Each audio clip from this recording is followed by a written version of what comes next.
தேவன் ஒரு காரியத்தை நம்ம கிட்ட எக்ஸ்பெக்ட் பண்றார். என்ன? நான் அனுப்புகிற இடம் தப்பான இடம் தான். நான் அனுப்புகிற இடத்துல தப்பு இருக்கும்.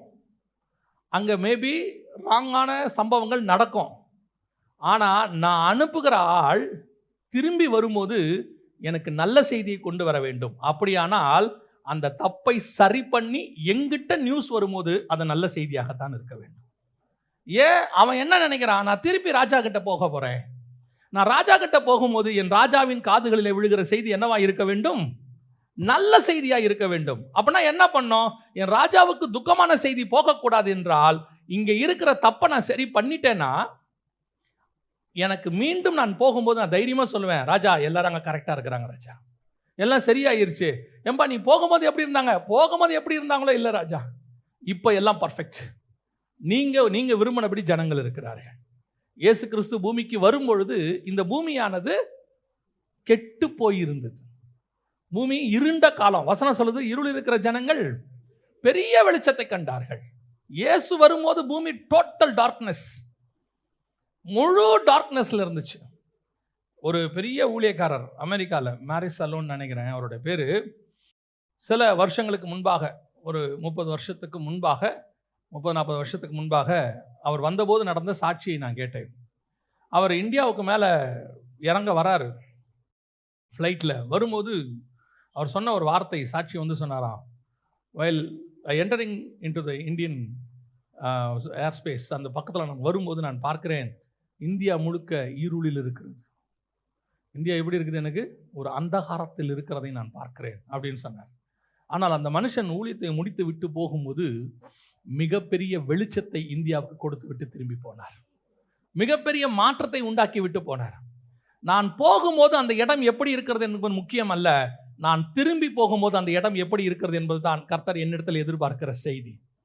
நான் போகிற இடமெல்லாம் நல்ல இடத்துக்கு தான் போவேன்னா கர்த்தர் அதுக்கு தேவையில்லை, நம்ம தேவையே இல்லை, யார் வேணாலும் போவாங்க. நான் உங்களிடத்துல நான் தீமோத்தேயுவை அனுப்ப போகிறேன். ஆனால் எனக்கு ஒரு நம்பிக்கை இருக்கு, தீமோத்தேயு வரும்போது எனக்கு ஆறுதல் கொடுக்கிற செய்தியை தான் கொண்டு வருவான், துக்கம் கொடுக்கிற செய்தியை கொண்டு வரவே மாட்டான். இன்னைக்கு நம்மகிட்ட இருக்கக்கூடியதான ஒரு குவாலிட்டி என்ன, அல்லது நம்மகிட்ட இருக்கக்கூடியதான ஒரு சால்ஜாப்பு என்ன, எக்ஸ்கியூஸ் என்ன? ஐயோ அது பயங்கரமான விக்கிரக கோட்டைங்க, எங்கே போங்க நாங்கள் மினிஸ்ட்ரிக்கு போகிறதுலாம் சொல்லுவாங்க, இது மோசமான இடங்க, இங்கே மினிஸ்ட்ரியே பண்ண முடியாது, இங்கே எதுவுமே செய்ய முடியாது. அப்போ நீங்கள் என்ன எதிர்பார்க்குறீங்க? எல்லாம் பர்ஃபெக்டாக இருந்தால் நாங்கள் நிம்மதியாக ஊழியம் பண்ணுவோம். அப்படியா? அப்புறம் எதுக்கு அங்கே ஊழியம்? ஊழியங்கிறது என்ன? இருளில் இருக்கிற ஜனங்கள் பெரிய வெளிச்சத்தை பார்ப்பது. எதுக்கு உங்களை அந்த இடத்துக்கு கொண்டு போகிறாரு? ஆண்டவர் எதுக்கு தான் என்னை இங்கே கொண்டு வந்தாருன்னே தெரியல. பல நேரத்தில் கர்த்தர் உங்களை, நீங்கள் ஆண்டவருக்கு தான் காத்திருப்பீங்க, காத்திருந்து, ஒரு உதாரணத்துக்கு நான் சொல்கிறேன், காத்திருந்து ஒரு திருமணம் பண்ணுவீங்க. ஆனால் நீங்கள் போகிற இடம் இருக்குல்ல, அது இருளாக இருக்கும், அந்தகாரமாக இருக்கும். இப்போ நாம் என்ன சொல்லுவோம்? கர்த்தர் எதுக்காக என்னை இப்படி அனுமதிச்சார்? ஒருவேளை தேவசித்தம் இல்லையோ, ஒருவேளை ஆண்டவர் வந்து என்னை இங்கே கொண்டு வந்து இப்படி பிடிச்சி கொடுத்துட்டாரோ, நான் ஏன் இப்படி நடந்தது, எதுக்காக இப்படி நடந்தது?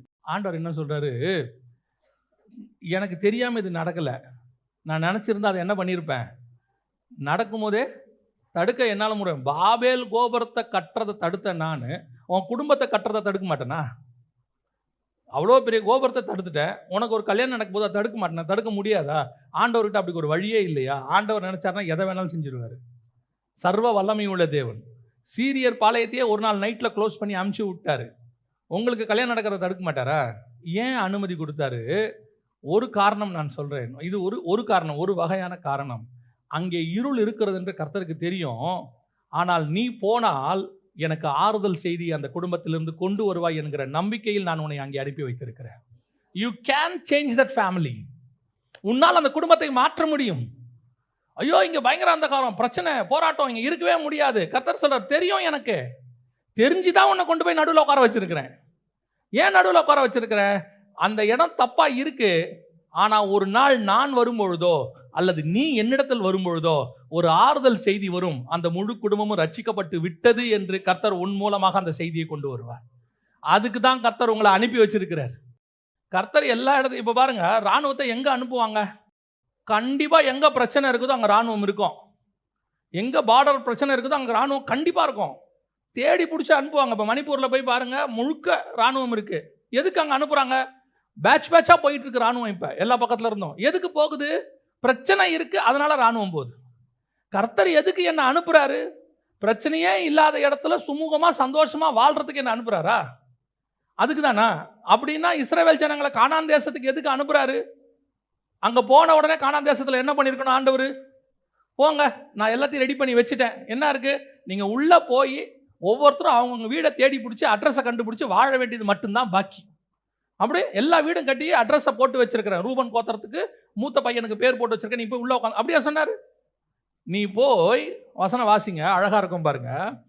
நியாயாதிபதிகளின் புஸ்தகம் 3ஆம் அதிகாரம் 1, 2, 3 வசனம் வாசிங்க பார்ப்போம். கானான் தேசத்தில் நடந்த சகல யுத்தங்களையும் அறியாதிருந்த இஸ்ரவேலராகிய அனைவரையும் சோதிப்பதற்காகவும், இஸ்ரவேல் புத்திரரின் சந்ததியாரும் அதற்கு முன் யுத்தம் செய்ய அறியாதிருந்தவர்களும் அவைகளை அறியும்படி பழக்குவிப்பதற்காகவும் கர்த்தர் விட்டு வைத்த ஜாதிகள் யாரென்றால். அப்ப கர்த்தர் ஒன்றும் ரொம்ப பீஸ்ஃபுல்லாலாம் வைக்கல. கானான பாலும் தேனும் ஓடுகிற தேசம்தான், ஆசீர்வாதமான தேசம்தான், தலைமுறை தலைமுறையாய் நீ குடியிருக்க போற தேசம்தான். கர்த்தர் அப்படித்தான் பிடிச்சி கையில் கொடுக்குறாரு. ஆனால் உள்ளே போனால் கர்த்தர் சில ஜாதிகளை விட்டு வைத்திருக்கிறார். எதுக்கு விட்டு வச்சிருக்கிறாரு? சண்டை போடுறதுக்கு. எதுக்கு சண்டை போடணும்? நீ யுத்தத்துக்கு பழக்க வைப்பதற்காக. கர்த்தர் ஏதோ ஒரு காரியத்தையும் நம்மை அனுப்பும் பொழுது இப்போ என்ன வரும்? ஒரு காலகட்டம் வரும், எல்லா ஜனங்களையும் துரத்தியாகி விட்டது, தேசம் வசமாகி விட்டது, எல்லைகளை சுதந்திரித்து விட்டோம் என்கிற நல்ல செய்தியை இஸ்ரவேல் ஜனங்கள் கொண்டு வருவார்கள் என்கிற நம்பிக்கை தேவனுக்கு இருந்தது. கர்த்தர் விரும்புகிறது அதுதான். God send you to the particular place. குறிப்பிட்ட இடத்துக்கு உன்னை அனுப்புகிறார். எதுக்கு? சொபிஸ்டிகேட்டடா வாழ்றதுக்கு இல்ல. கர்த்தர் யுத்தத்துக்கு பழக்க வைப்பார். எதுக்கு உன்னை அங்க அனுப்புகிறார்? நீ போய் அந்த இடத்தை சரி பண்ணி எனக்கு ஒரு ஆறுதலான செய்தியை கொண்டு வருவாய். அங்க இருக்கிறவர்களை நீ எனக்காக திருப்பினாய், எனக்காக மாற்றினாய். அந்த இடம் மாறிவிட்டது. ஒரு பெரிய கம்யூனிஸ்ட் தேசத்தில் ஒரு தேவ மனுஷனை கர்த்தர் அனுப்புகிறார். அனுப்புனா அந்த தேவ மனுஷன் போகும்போது கர்த்தர் சொல்றாரு, 100 பைபிள் எடுத்துட்டு போன்னு சொல்லி. பைபிள் உள்ள வச்சிருந்தாலே அவனுக்கு கொண்டுடுவாங்க. அப்படி ஒரு தேசம். 100 பைபிள் எடுத்துட்டு போன்றார் ஆண்டவர். எப்படி எடுத்துட்டு போறது? ஆண்டவர் சொல்றாரு, பெட்டியில வச்சு எடுத்துட்டு போ. வெறும் பெட்டியில் எடுத்துட்டு போ. ஆண்டவர் லீட் பண்றார். இவர் பெட்டியில வச்சு அப்போ உள்ள ஒரு கார்ல பின்னாடி டிக்கியில் வச்சு கொண்டு போறார். போகும்போது இவருக்கு பக்கு பக்குன்னு இருக்குது. ஏன்னா இவர் எங்கேயும் மறைச்சு வைக்கல, ஒன்றும் வைக்கல, நார்மலாக பெட்டியில் வச்சு காரில் வச்சிருக்கிறார். இப்போ ஆண்டவர் சொல்றாரு, போ. அங்கே போய் நிறுத்துறாங்க, செக் போஸ்ட்ல நிறுத்துறாங்க, காரை ஃபுல்லாக செக் பண்ணுறாங்க. இவர் கார்லேயே உட்காந்துருக்காரு, சோத்திரம் சோத்திரம் மனசில் சொல்லிட்டு இருக்கிறார். போய் திறக்கிறாங்க, பார்க்குறாங்க, பெட்டியை திறக்கிறாங்க, திருப்பி பெட்டியை மூடுறாங்க, காரை மூடுறாங்க. சரி போங்க சார். என்னடா நடந்துச்சு? என்ன நடந்துச்சு? உள்ளே போய் பார்த்து இவர் போய் இறங்குறாரு, பைபிள் அப்படியே இருக்கு. இவர் ஆண்டவர்கிட்ட கேட்குறாரு, ஆண்டவரே. ஆண்டவர் சொன்னார், அதெல்லாம் நான் பார்த்துக்கிறேன், நீ போ உள்ள. இவருக்கு பெரிய சந்தோஷம். ஓ, ஆண்டவர் பைபிளை மறைச்சு நம்மளை கூப்பிட்டு வந்திருக்கிறாரு, மிராக்கிள் அப்படின்னு. உள்ளே போய் அங்கே ஆண்டவர் சொன்ன ஆட்களுக்கெல்லாம் பைபிள் டிஸ்ட்ரிபியூட் பண்ணி எல்லாம் பண்ணால் இவரை பிடிச்சி விட்டாங்க. சுவிசேஷம் சொன்னாருன்னு. இவருக்கு ஒரு பெரிய நம்பிக்கை, பைபிளை மறைச்ச ஆண்டவர் நம்மளையும் மறைப்பார். சாத்துன்னு சாத்துனாங்க. ஆண்டவரே, பைபிளையே மறைச்சி மொத்தமாக கூப்பிட்டு வந்து எதுக்கு இவனுங்கிட்ட என்ன பிடிச்சி கொடுக்கத்தானா? சில நேரத்தில் ஆண்டவர் பார்த்தீங்கன்னு வைங்களேன், அமைதியாக இருப்பார். நீங்கள் கேட்குற நேரத்துக்கெல்லாம் பதில் உடனே வராது. நம்ம எக்ஸ்பெக்ட் பண்ணுற நேரத்துக்கு இதோ என் நேசகுமாரன், இவரில் நான் பிரியமாக இருக்கிறேனுங்கிற சத்தம்லாம் ஒன்றும் கேட்காது. அமைதியாக இருக்கும். இவரும், எதுக்கு ஆண்டவர் என்ன பிடிச்சி கொடுத்தீங்க? பைபிளெல்லாம் காப்பாற்றினீங்க, என்ன பிடிச்சி கொடுத்தீங்களே அப்படின்னு சொல்லிட்டு பிடிச்சாரு. உள்ளே வச்சாங்க, அடித்தாங்க, போட்டு 1 மாதமாக உள்ளே இருக்கார். அப்பொழுது ஒரு ரஷ்ய அதிகாரி வந்து கேட்டான், எதுக்கு இந்த மாதிரி அடி வாங்குற? ஏன் இவ்வளோ கஷ்டப்படுற? எதுக்கு நீ இப்படி பண்ணணும்? இந்த இயேசு உனக்கு அப்படி என்னத்தான் பண்ணார்? இந்த 1 மாதமாக நாங்கள் உன்னை அடிக்கிறோம், உன்னை காப்பாற்றினாரா அப்படின்னும் போது இவருடைய சாட்சியை அவருக்கு சொல்ல தொடங்கினார். அந்த அதிகாரிக்கு சொல்ல தொடங்கினார். அந்த அதிகாரி கொஞ்சம் கொஞ்சமாக இவனோட டெய்லி பேச ஆரம்பித்தான். டெய்லி வந்து கடைசியில் அந்த அதிகாரி ஆண்டவரை ஏற்றுக்கொண்டான். அந்த அதிகாரி இவர் கையாலே ஞானஸ்நானம் எடுத்தார். கர்த்தர் சொன்னார், இதுக்கு தான் உன்னை நான் பிடிச்சி கொடுத்தேன். எனக்கு தெரியும் நீ திரும்பி வரும்போது எனக்கு ஒரு நல்ல செய்தியை நீ கொண்டு வருவாய் என்று சொல்லி.